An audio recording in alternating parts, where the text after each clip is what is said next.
Look what we have here. Brother, what a surprise to see you again. Show yourself.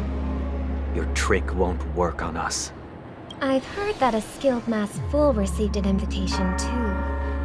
That must be you, right? Did you enjoy yourself? Barely. The people here are way too gullible. A little bait is all it takes for them to bite. And they run away at the slightest hint of danger. In other words, they're naive and cowardly. Now that you've had your fill, it'd be wise to leave before it's too late. The music of the harmony doesn't tolerate discord. What? Now that you have the real Robin, I'm useless? Oh, how disheartening. I've done so much for the family. You should be thanking me, because if it weren't for me cleaning up this mess, Penacony would still be in shambles. Don't you think? That was a personal request from the head of the Iris family, and it has nothing to do with us. Step aside and stop causing trouble for the Charmony Festival. The Charmony Festival? You think you can scare me? You think I have no idea what you're planning? I don't care what you're thinking, chicken wing boy. But I'm pretty sure our lovely Robin won't be appearing on stage. After all, you're well aware of what a sorry state this dreamscape is in under the banner of harmony. Penacony, the land of the dreams. Is this truly the paradise you desire? Stop it. What's the rush, chicken wing boy?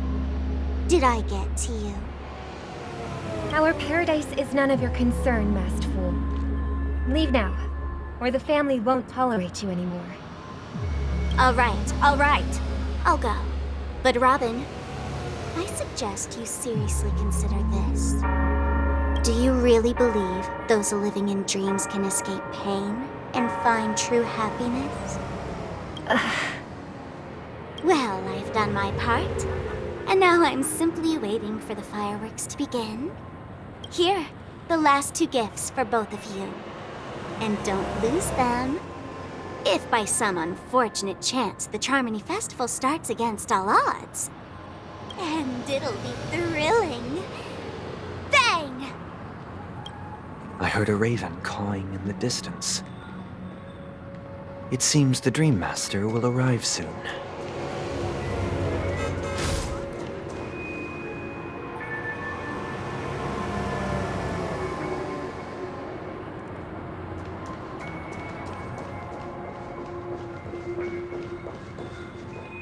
Let's wait here for the Dream Master to arrive. Okay. By the way, brother, I heard you no longer have a sweet tooth. Back when we were kids, you used to steal my desserts. Seems like a lot has changed during my absence. What exactly happened? Well, someone has to stay awake even in this sweet dream. But that someone doesn't have to be you, or anyone in particular. You're carrying too much on your shoulders, brother. The paradise in our dreams. It shouldn't be like this. Penacony is nothing more than a dream. It can't erase the worries and pain of reality, or bring true happiness. It only offers an escape from reality. Nothing more. Remember the old man we met earlier? Without this dream, he might have completely lost himself. That might be true, but even without Penacony, he could have chosen another path. As far as I know, the Intelligentsia Guild has been promoting their rehabilitation techniques for a long time now. That path may have been more ordinary and challenging, but now he's in a comatose state, and the sweet dream has become sort of end-of-life care. fate? Is Penacony granting these people a future? Or is it taking it away from them? Well, don't forget this. Not everyone really has a future. The future for humanity is like the sky for birds. People mistakenly believe that flight is inherent to birds because they've never witnessed those birds crashing to their death. Do you remember how we took in that little Charmony dove when we were young? Yeah. We took care of it. Provided food and water, groomed its feathers. And later, when I decided to leave Penacony, I opened the cage and set it free. Well, I didn't mention what happened to it in my letters. Shortly after you left, it crashed to its death right in front of your window. I had surmised as much. I knew you wouldn't have avoided mentioning the bird for no reason. Despite that unfortunate outcome, I still believe it was the right decision. Birds aren't meant to spend their lives in cages. They belong in the sky, even if they can't fly. But here's the thing. If there are birds in this world that can never fly, can we really assert that they belong in the sky? Are you implying that the same goes for humans too? Let's take the Astral Express as an example. The Nameless made tremendous efforts to bridge worlds, gaining fame across the universe. However, only a few extraordinary individuals can endure such a perilous journey. That's because the pursuit of the Trailblaze exceeds the capabilities of ordinary humans. Otherwise, why would this path be filled with broken rails, an abandoned express, and even a fallen Eon?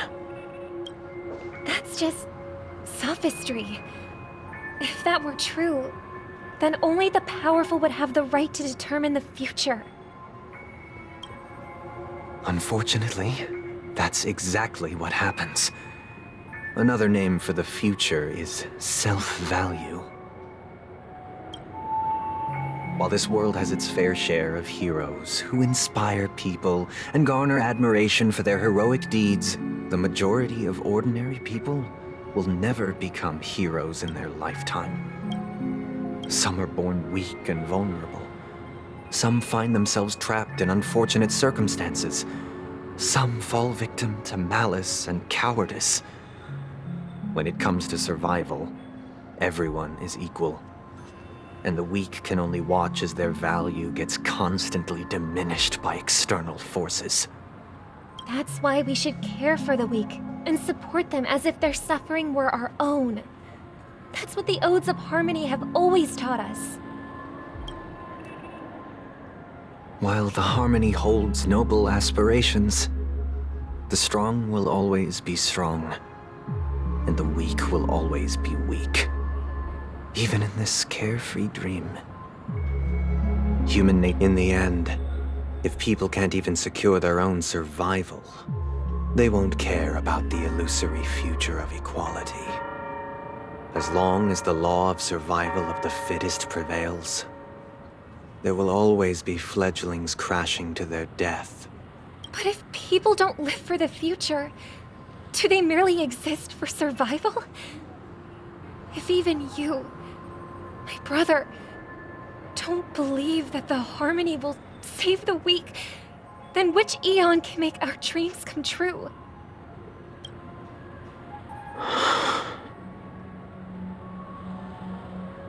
People often forget that when the first bird took flight, the entire world envisioned a future where no more fledglings would ever crash to their death. Are you reading, sister? What are you reading? Mr. Gopherwood gave me a picture book if I could become a chord master. I would... I see. Don't you have a wish of your own? Of course I do. It's just that It includes your wish. Then, let's build a stage there, and invite everyone to our performance. It's a deal. Yeah, it's a deal. But how can I become a chord master? Maybe you will have to become a star first.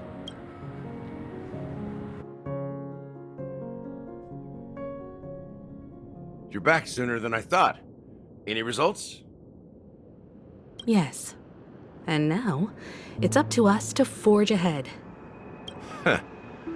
Since his last will has now been conveyed, my final... But pardon me if I sound curt. It's good to have determination. The path Mikhail left for you is not an easy one to tread.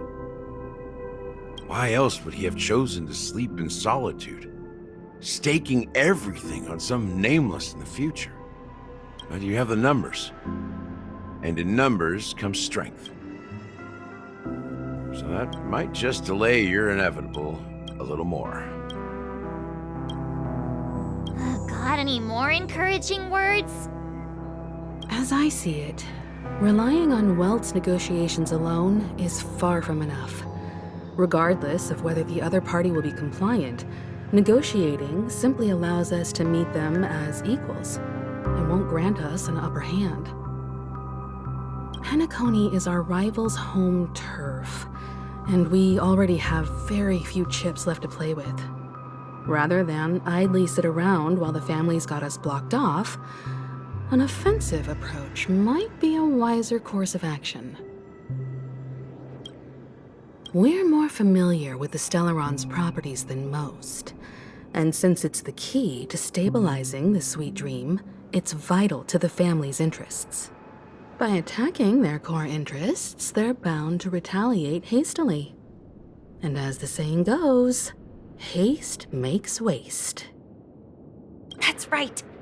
As long as we pose a threat to the Stellaron, either with words or otherwise, we have a chance at gaining the upper hand.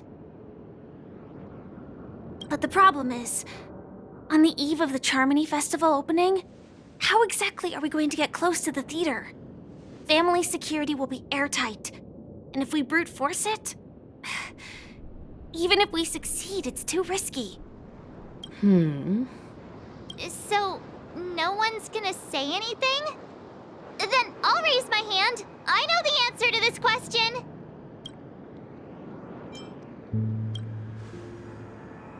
The Express crew would have been disbanded long ago. So I heard that before the Charmony Festival begins, there'll be a pageant to kick off the festival. It's called the Soul Glad TM Festivity Auditions, or something, and it's going to be held in the moment of Scorch Sand. As long as we clinch the top spot, we'll be able to attain the title of Festive Superstar, and be able to personally bask in the graces of Miss Robin. Not that that's important. What's crucial is that we can enter the Grand Theater before the audience arrives. So, how do we go about participating in these festivity auditions?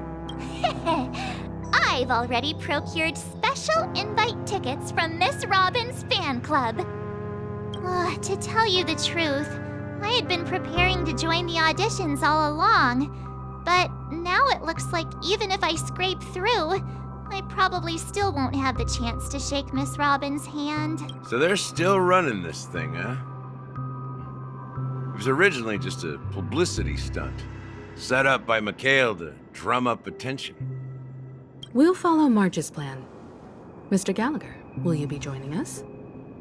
I'm afraid I won't have the time. As a virtual character, I've already completed my final mission. Whether Penacony can awaken from this dream is all down to you. Should we ever cross paths again? I'd love for you to visit the Express. All right. I'll have to add to that databank of yours you've got on the Express. And Miss Firefly, we thank you for all your support.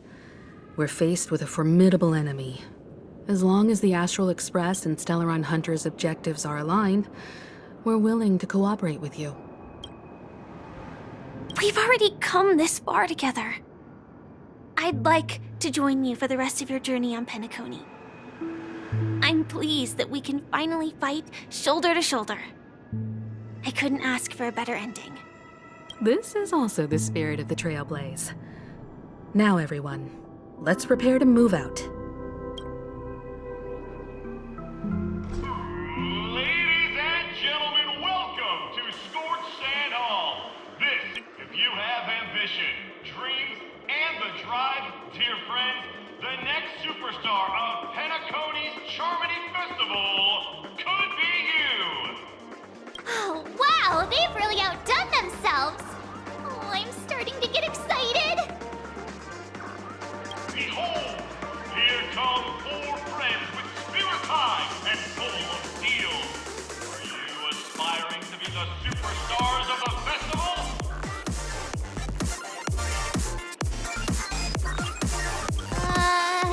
Is he talking about us? Yes, you! There's no doubt about it. I see you have all the potential of a superstar in you. Excuse me, you 4? What are you? As the last group of contestants, how confident are you in overcoming all of the challenges? Would you be open to a brief exclusive interview with us? It'll be quick. Your journey is long and fraught with peril, yet under a sky blanketed by banners, you vie for the crown. The sword and rose! Protect the beauty! The beauty, the beauty! Magnificent and majestic! A knight's head is hard as steel. Brother Lance's focus is stubborn as a heel. We don't all have to be winners, but if we don't have fun, we'd all be sinners. People are pouring in. It kind of feels like all sorts of baddies are showing up. Let's get in there quickly and enter the competition. Ladies and gentlemen, please make way. Make way. Coming towards us now is one of Penacony's top 10 wealthiest tycoons and the soul-glad business empire's founder, Mr. Aigeen. Allow me to introduce myself. Hello, everybody. I'm Himiko, a nameless from the Astral Express, and these are my companions. Don't you guys need to hide your identities? Can't hide it anyways. Penacony is plastered with our posters. And because the Astral Express is so well known, the family won't dare to make any rash moves.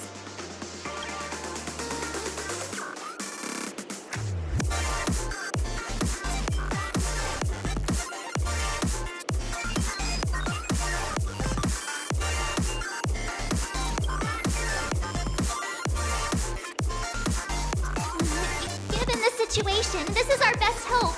But let's just get it over with. Hello, everyone. I'm March 7th. I'm an ordinary girl who loves adventures. Hello, everyone. I'm Firefly. I am also an ordinary girl who enjoys adventures. So it's a bunch of nameless guests. This final face-off is bound to be spectacular. Time is precious. My 4 friends, come with me. Grab a bottle.